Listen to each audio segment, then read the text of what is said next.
Next term है calls in advance. Calls in advance जो है वो बिल्कुल कॉल्स इन एरियर्स का उल्टा है। ऐसा हो सकता है कि कोई शेयर होल्डर कि हमें कॉल्स करने से पहले, अलॉटमेंट का पैसा मांगने से पहले, फर्स्ट कॉल का पैसा मांगने से पहले ही उस कॉल के पैसे एडवांस में ही हमें दे दे। जब भी हमें पैसे वो रिसीव होंगे तो वो हमें एडवांस में मिल गए हैं, जैसे कोई भी इनकम एडवांस में मिल गई हो, तो वो हमारे लिए लायबिलिटी होती है। सब कई बार शेयर होल्डर जो है पूरी अमाउंट दे देता है या अगली कॉल करने से पहले का अमाउंट दे देता है, तो वो कॉल्स इन एडवांस कहलाता है।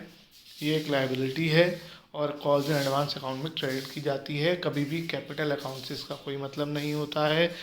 और जब भी फ्यूचर में कॉल्स ड्यू होती हैं तो उसमें इस अमाउंट को एडजस्ट कर दिया जाता है, क्योंकि ये दोबारा तो पैसा भेजेंगे नहीं। एंट्री क्या होती है? जब भी आपको एडवांस में पैसा रिसीव होगा तो bank account debit to calls in advance account आ जाएगा। तो इसका मतलब अगर मान लो कोई पर्सन अलॉटमेंट के साथ हमें फर्स्ट कॉल का पैसा दे देता है या अलॉटमेंट के साथ फर्स्ट और सेकंड कॉल दोनों का पैसा दे देता है, तो ऐसे में हम बैंक वाली एंट्री में अलग से भी ले सकते हो और बैंक वाली एंट्री में भी आप bank to calls in advance कर सकते हो। तो कॉल्स इन एरियर्स के तरीके से ही कॉल्स इन एडवांस का इफेक्ट हमेशा बैंक वाली एंट्री में ही पड़ेगा, कभी भी कैपिटल वाली एंट्री में नहीं पड़ेगा। और जब ये एडवांस का पैसा जो है एडजस्ट करना होगा, यानी जब हमने क्या किया, हमने अलॉटमेंट का पैसा मांगा था, तो एक पर्सन ने मुझे फर्स्ट कॉल का पैसा भी भेज दिया। 3 महीने बाद जब मैं फर्स्ट कॉल का पैसा मांगूंगा तो अब वो फर्स्ट कॉल का पैसा दोबारा तो नहीं भेजेगा। तो जब मैं बैंक की एंट्री करूंगा तो मुझे वो पैसा एडजस्ट करना पड़ेगा और वो अब एडवांस भी नहीं रहेगा।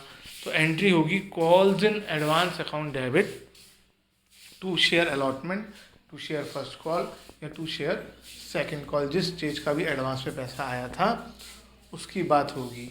ठीक है। लेकिन एक बहुत इंपॉर्टेंट चीज़ होती है कॉल्स इन एडवांस के न्यूमेरिकल में, जब आप करोगे तो आपको समझ आएगा। कॉल्स इन एरियर्स की लिए दोनों बारे में जानकारी दी होती है कि यहाँ पर पैसा नहीं आया, यहाँ पर पैसा आ गया, तो वो कंपैरेटिवली आसान रहता है।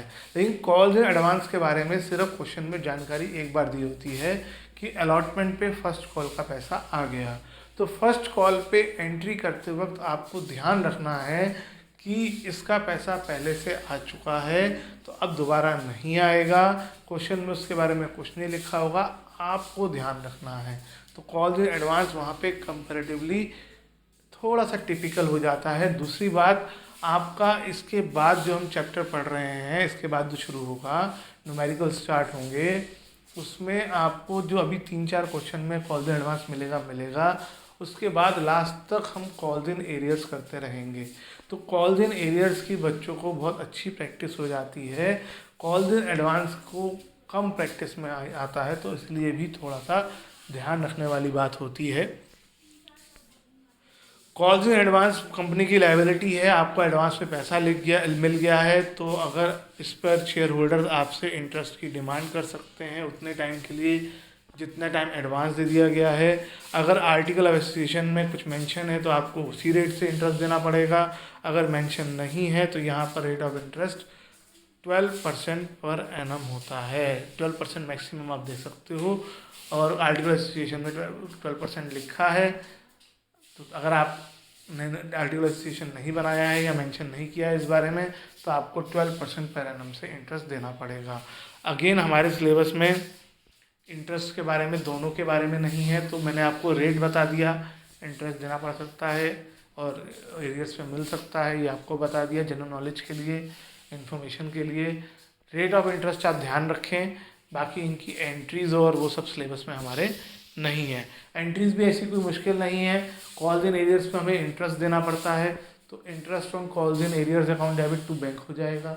यहाँ पे हमें इंटरेस्ट मिलता है तो bank account debit to calls in arrears पे इंटरेस्ट मिलेगा, उल्टा हो गया, और कॉल्स इन एडवांस पे इंटरेस्ट देना पड़ेगा, तो उसी हिसाब से एंट्री हो जाएगी।